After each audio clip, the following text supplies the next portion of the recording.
said I would now. I feel good. Hello, everyone. Sorry, Patrick, I can't explain how you do it.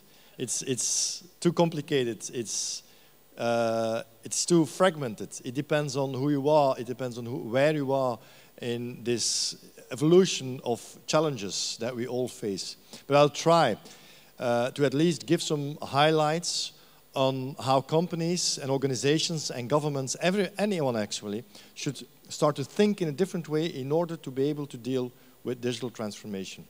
The word transformation has been used already quite a while. I'm getting a lot of critique recently that we are misusing transformation and disruption, but it's like using the word crisis. We don't like the word, but it's a reality. It's out there. Transformation is out there. Disruption is out there.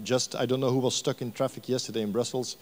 I mean, people showed their irritation on transformation actually is hitting their industry, the taxi industry. So what I'll try in the next half an hour to explain a bit on the highlights on how we think corporates, organizations, companies, but even individuals and smaller organizations should start to think and to behave in this transforming world, in this very agile world.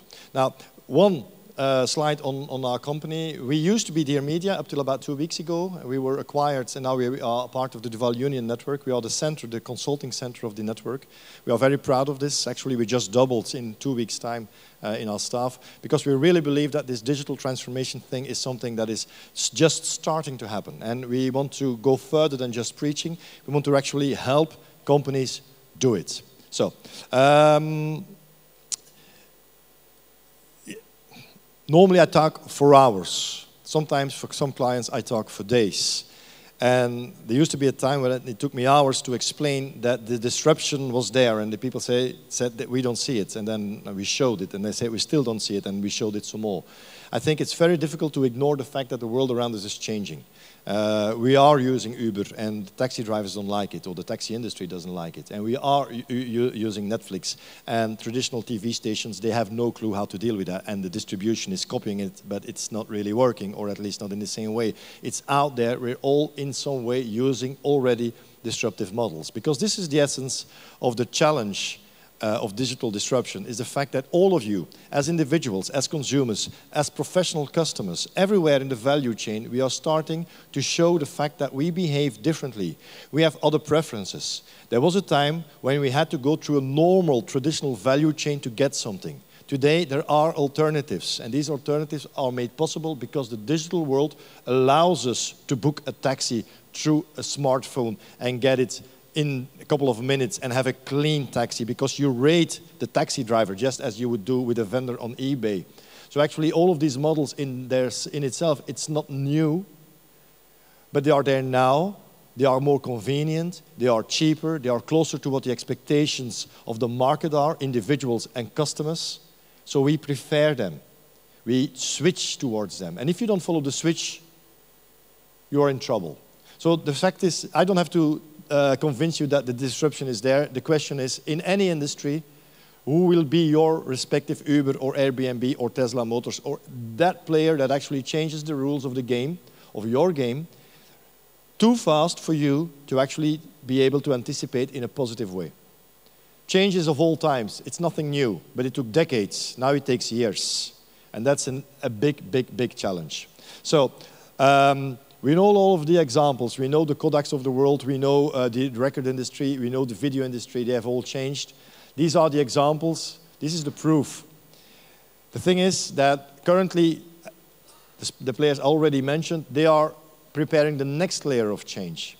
And we have no idea where this will land. Regardless of the industry that you're in, we have no idea where it will land. Now, the thing is that you have a choice. And that there's a difference between disruption and transformation. You don't have a choice for disruption. Disruption happens anyway. You're a taxi driver in a place where Uber is not present. Uber comes, that's tough. You can try to kick them out, but it won't work. It will never succeed.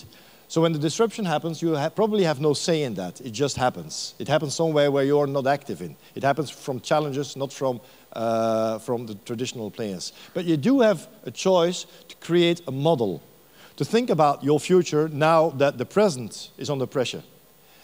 And when you start thinking about the model, when you start thinking about your own future, you can start modeling it. You can start creating a roadmap to shape the ideal future that you would like to survive in. And trust me, of all of these industries that transformed, think at Agfa that went from a chemical company to a digital company. Think at any traditional company that went from A to B, it did hurt. They lost value. They lost very good people, but they survived. But it will never be easy. But at least the transformation, you will participate in it. It will not be something that someone else is steering. You are part of it. If you ignore the disruption, someone else will transform. The record industry ignored disruption for years, and Spotify transformed the industry.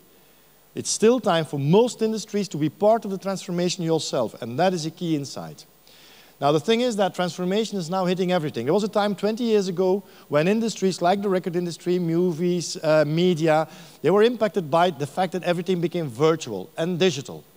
And then we saw the second wave about a decade ago when we started seeing, well, actually newspapers, print newspapers, they might have an issue. And magazines, they might have an issue. And even TV might have an issue. But it hasn't landed yet. Travel industry is changing. It didn't land yet. HR is changing. It's still in the air. It's still floating somewhere. We don't know where it will land. But just look at them. Look at all of the challenges they had to deal with the last decades and try to see the pattern for yourself. What is actually the same pattern that we could apply to our business? We have no clue for the outcome, but it's happening. Now, the biggest threat, the biggest thing that should worry you is that all of these previous waves were based on companies that were virtual, they were service, they were entertainment. But now, the very tactile world, the very physical things you can touch world is changing too. Mobility, healthcare, finance, everything is changing because digital allows it to change. Because again, it gives people the ability to have a new preference, to go for a challenger that does the same job but in a different and often a job better perceived by the challengers, or at least in the outcome. So we don't believe there's any safe haven. Regardless of the industry where you're in, there is no place for the next decade where digital will not force you for change. Now, the image we use in the book on digital transformation that we wrote was published about a year ago, and it's now sold in over 30 countries worldwide, so we're rather proud of that. One of the metaphors we use is that of the roller coaster. And we say you can read the signs if you are aware of the changes, if you start to feel them fast enough. When digital transformation or disruption matter hits your industry, it is as if you board a roller coaster. In advance, they will make sure that you are securely attached to the little train, and they will give you instructions, and they will say it will be heavy, and you will scream, and you will have fear. And then you board, and nothing happens.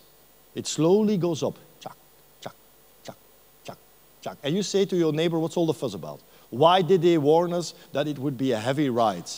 Because a heavy ride starts when you're at the top, because then it accelerates. And if you have to start thinking about your future when in acceleration, it is too late. So the key message is, from the moment that you start reading the signs that your industry is on board of the train, you have to start acting upon it. You cannot say, we have another 5 years, because you will need the other 5 years in order to change. There are a couple of industries today, like in the print magazine industry, they are the ones in front of the train. They are shouting. They don't have the energy to invent the future. They have only energy left to survive today. So that's quite a challenge. So we have a model, 7 metaphors, and I won't explain in detail. It's part of the methodology. But these 7 metaphors, they highlight the different trends of change. The first one is the glass house, meaning that our relationship as a company, as a government, with the outside world has changed. We are living in a transparent world where accountability rules, where people want you to respond to them, where you actually, even if they are wrong, they will talk back. That's a dangerous world. But that's the world we live in.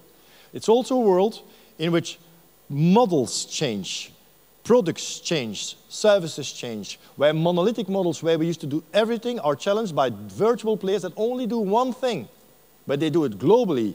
They do it in an excellent way, and they do it for free or much cheaper than you did. So they just hurt you in one small space, but if 100 people hurt you in 100 times a small space, you will die eventually. So that's the second trend. The third trend is that you will get bypassed, or you will bypass. It's the frog, disintermediation. If you can jump over someone in the value chain, you will. In the physical world, it's very difficult. In the virtual world, selling, like in retail, a brand directly going to the end market is so easy to do. Apparently, there are a lot of hurdles with that, but they are all starting to do it. Good option or not, it's happening.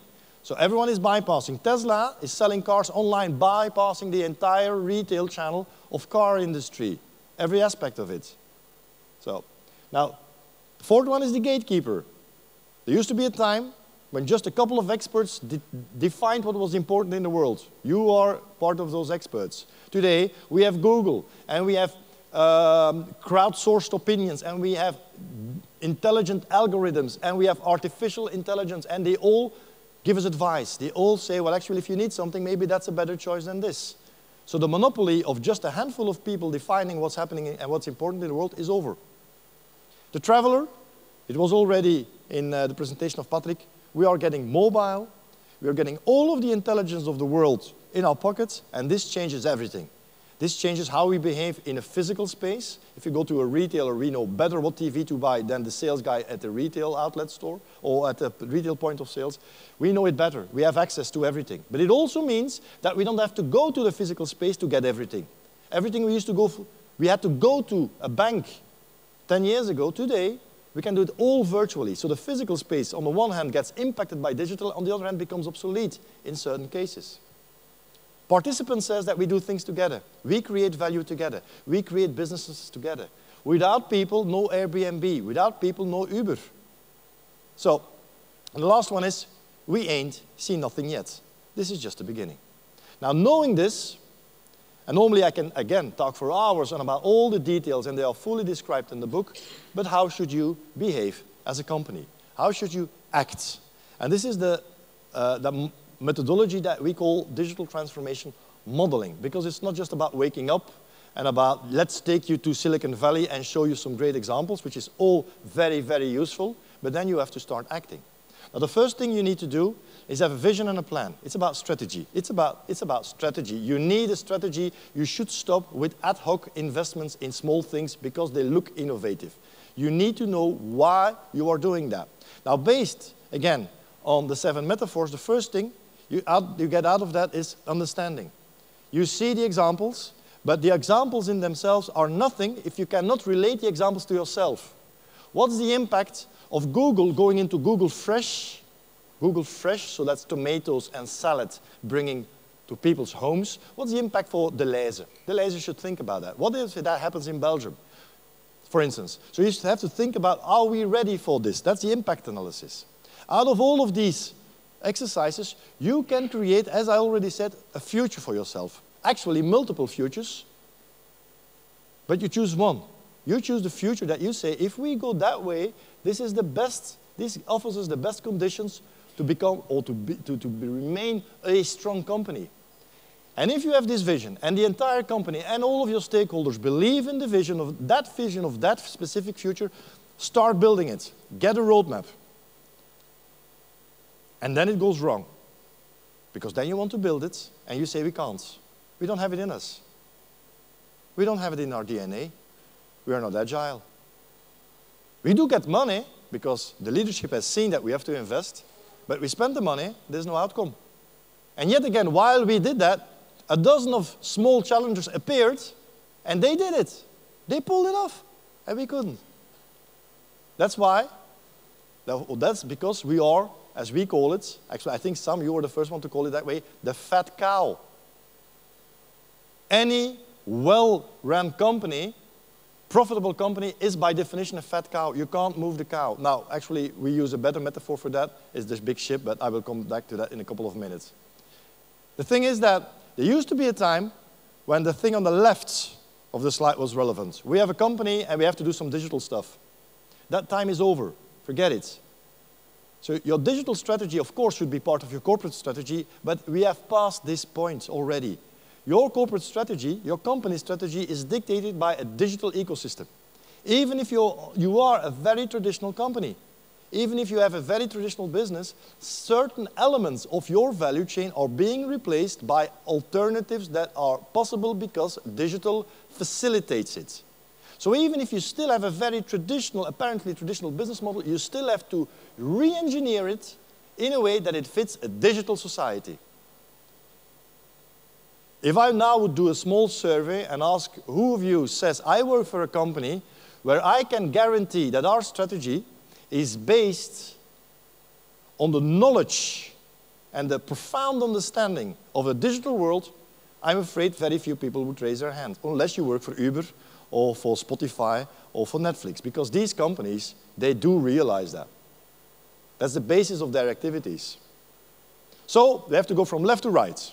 Again, we have a traditional business and we have some digital efforts. We used to sell things and now we sell them online too. We used to care for our clients and now we have some customer care online. We are very, very well organized on social media. But still, we are at the left. Traditional business with a bit of digital. We know now we have to go to the right. We know now we have to become digital companies. We have to get digital DNA. That's great, but this is what happens. You don't get there. Go back. Can I go back? Go back. Go forward. Go back. Ambition. Reality. You will never get digital DNA. You're too old for that. So who is under 20 in the room? Below 20. Under 20. Who's under 30 in the room? Under 40? Probably most of you. Okay. And that's okay. That's a reality. Most of your clients are the same, by the way. So this is not a disaster. This is not a problem. You just have to realize that with your DNA and your way of doing things, you will just service one part of the market, the traditional part of the market, which is fine. Okay, check in the box. It's okay. Do not get depressed. But you have to do more than just continue to work for the traditional market. Now, smart companies, and we see them. First, we saw them in media, now we see them in finance and retail. The big players worldwide, they say, we recognize that we recognize that the traditional business probably will shrink. We recognize that in the traditional business, probably we will mostly remain to be a traditional player with traditional DNA. We won't be a native digital company. But we can, on top of the traditional business, start to find opportunities, find radical adjacencies, if possible, and invest in that. Big ones and small ones. So the company of the future is an ecosystem of enterprises and companies. And they all serve a similar purpose, be active in a certain market, but they all have their different DNA. It's all you. It's not just one you, there are several yous.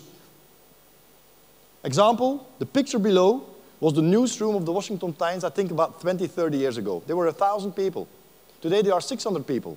In order to be profitable as a digital-only company, they can only survive with 300 people.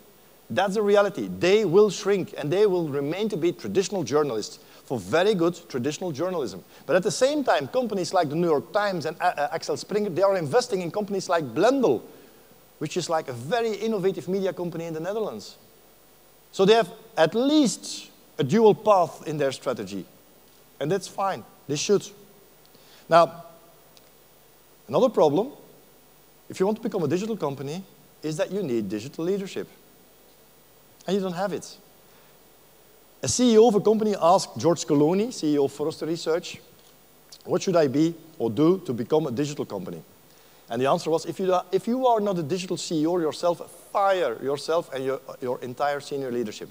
They have to be digital. Now, not the kind of digital as, please, can you reboot my PC? Or can you code? No. The kind of digital that understands that if Uber enters a market or someone does something in your market from a digital perspective, that the business case does change, that you see the value, and that you don't have the conservative reflexes, well, we tried it 15 years ago, it didn't work. Well, forget it. Let's stick to the traditional business because that's a proven business. So you need to think like these guys like Elon Musk. Do you do that? Well, actually, ideally, the CEO should lead the digital operations. Why? Because they are eventually all of the operations. It's all of your business after a certain time. Maybe in 5, maybe in 10, maybe in 15 years, but then there won't be any difference between the old and the new anymore. So ideally, the CEO is the guy or the girl to do so. Unfortunately, they're not. Probably only a handful, Elon Musk's and Jeff Bezos's, have the DNA. All the others haven't. So again, let's deal with that. It's not a tragedy. What you see today is that smart companies build leadership where they say we introduce a chief digital officer at the highest possible level of the organization, and this person is not responsible for technology, this person is responsible for cleaning up businesses, starting businesses, acquiring businesses that can thrive in a digital world. So these are business leaders that understand digital. These are not techies that do some marketing or some crazy projects. So now, I could, again, talk for hours on just this topic alone. We help companies with this because you don't have CDOs. They're not there. Only a handful of people. It's very difficult to find, but still, we need them. You need to innovate in the right place. Now, before you do that, you have to understand that you don't have one customer anymore. You probably never had one customer, but it becomes worse. Now, at the left, we see the classics and the converted. The classics are the people that used to do old stuff with an old company in an old-fashioned way. Majority of the people today are still the classics. They still read a paper newspaper. They still go to their bank or have a traditional relationship with the bank. They still watch television in an old-school way, traditional way. Nothing wrong with that. They're still a very big chunk of the market. Now, part of that big chunk of the market has already migrated a bit to the right. They became digital. They were not natively digital, they are the converted in this case. So they converted, they still want the old business model, but they want it in a digital way. I still want to deal with my bank, but I want to do it on tablet. I'm still KBC and Belfius and ING, but I'm that on my tablet, no longer in a physical space. The same products, the same tariffs, the same people behind it, the same old school bank, the same business models, but digital this time. Most of what all of you are doing are just going from 1 to 2, fixing the basics, following this slow digital migration. Now, the real innovation happens with the digital people, because you, the incumbents, are serving the first 2 generations. The challengers are targeting the 3rd generation. They go for the people that say, well, I don't watch TV, give me Netflix, please. I don't want to take a cab, give me Uber, please. I don't want to book expensive hotel rooms for my team, give me a very classy house in Paris, and I will pay the same, and it will be a huge experience through Airbnb. That's that generation. People that say, we go for the new business model. Now, all of your challengers, they target these people. They don't target the converted. You target the converted in most cases. Now, the 4th generation, we should forget about them. This is the ruptured generation. These are my kids. They don't even remember the old business models anymore. They don't remember a time when you had to watch television at 7. They don't even remember a time when there was a newspaper in our home. That's the real challenge in 10 years from now when they start to become economically relevant and significant. But okay, we have another decade to solve that problem. There are different spaces and places in the company where you should innovate. And again, that's the good news. Just as you shouldn't fire the CEO, but you have to get new digital talent, you shouldn't actually stop doing what you do. You have to continue doing what you do in the factory and optimize it. But at the same time, you have to build a garage. And you have to say, we have some kind of freaky innovation that maybe even the board of directors shouldn't even know about it because they will, without any doubt, kill it immediately if they see it. But we have to fight with the same weapons as the challengers. And we see this now. Financial players, they are starting incubators. They are feeding with money or talent some small startups that actually are disrupting their own business. Now, the in-between model, the guest house, is a bit the same. It's as a business this time. You have a need. You ask a group of people to solve the need, but in a different way. You can do it any way you like, as long as we have it in 3 months. Not in 3 years, but in 3 months. So if it has to be not compliant, whatever, no standards, fine. As long as we have an MVP in the market that works. That's in the middle. In the garage, they do freaky stuff, like trying to go to Mars and these kind of things. But actually, these are the ones really, really changing the world. Now, actually, this all comes together in one key slide for me. It's a key chapter in the book. It's building a fleet. The time of you being one very big, massive ship is over. You'll probably remember this ship, or you recognize it. It's the Titanic. Now, fortunately for all of us, that's climate change. So there are no more icebergs. But that's maybe not such a good idea. Eventually, this ship will be in trouble. But at the same time, this ship is your moneymaker. This ship works for still the majority of the market. This is the ship that actually gets you the funds to build the fleet on the right. Because this is where you have to go to. You still have the big ship, and you might even have it for 2 decades. Nobody really knows. As long as you can continue your course with the big ship and keep it profitable, continue doing so. But all of the innovations are probably, the real innovations probably are happening on smaller ships, from very small Zodiacs to some bigger Paul Allen-style yachts, but still very flexible ships. So from being one company, the only way to really deal with the future is to becoming an ecosystem, a fleet better, of different types of ships. There are some issues with that, but I will come to that. Just a couple of minutes. You need to change the culture, and that's where it's very difficult. We saw yesterday that one industry doesn't like Uber.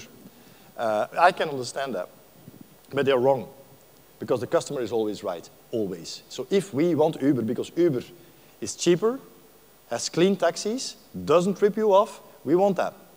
It's kind of logical. It's almost like democracy. We want it, we get it. It's not that simple, unfortunately. So basically, whatever happens to stall it, whatever happens to actually try to get it out of our market, eventually it will land.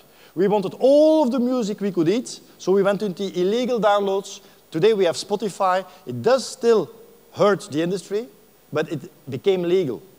So eventually, what people want, people get. Everything you do starts from a superior experience. And I'm not talking about a user experience on a screen. I'm talking about the entire experience. All of your challenges are virtual companies. They have no other touch points than digital. So it has to work. And even if they have other touch points, they try to service you better because it's a differentiator. I mean, if you want to win, the way you deal with your customers, how you service them, how you talk to them is key. And all of your challenges, definitely in a first tier, are better at that. Third one, from now on, you need to be an agile company. You cannot develop something that takes 3 years if your competitor, challenger, can do it in 6 months. Yes, of course, yours is compliant, and yours is available and scalable and reliable, and theirs might go down, but at least they have one, live, in the open, and in the public. While you still have to say, well, it will take another year. You're still in trial or whatever. We are re-engineering it. It's not open yet. We will never get out of crisis. Even if the economical crisis, stabilizes, which we all hope, we see new crises every day. If you cannot change course, like almost à la minute, you have a problem as a company. Now, with a fleet, it's much easier to have part of the fleet change the course. If you have one big ship, it's a very difficult challenge. If you want to lead, you probably will not lead from the big ship. You lead from one of the smaller Zodiacs. This is where the actual change will be happening. This is where you can make the difference. This is where you, as a traditional company, can be a challenger and an innovator. Or maybe you have someone else do it and you just participate in it. Key is that you are able to cannibalize your own business. Now imagine a discussion. I have a great idea. I go to my boss and I say to the boss, I need money. I have no idea of the outcome, but I do know one thing. It will eat up part of our traditional business. You know what the answer is. You can't do it. But if I don't do it, maybe Elon Musk from Tesla will do it. And he enters my space, our space, and we will lose business. But if I enter my space, we won't really lose business because I will just take our own business. Very difficult discussion. Never laugh at the small players. Never, ever, ever. This was actually what Gandhi said. Also what the guys from Twitter put on Twitter the moment they went public. First they ignore you, then they laugh at you, then they fight you, but then you win. There was a time when Uber was small, 2009. There was a time when HelloFresh was small, you know, home delivery of groceries for your meals. They will go public by the end of the year. If they go public, they will be a unicorn. They probably have a valuation of maybe 10, 15 billion, 20 billion. And they will change food retail. They will. So, that's my story, and I 44, 43, 42 seconds left. So that's, I think, just in time. Thank you so much. I have so much more to tell, but I can't. Read the book. Thanks. Or hire us.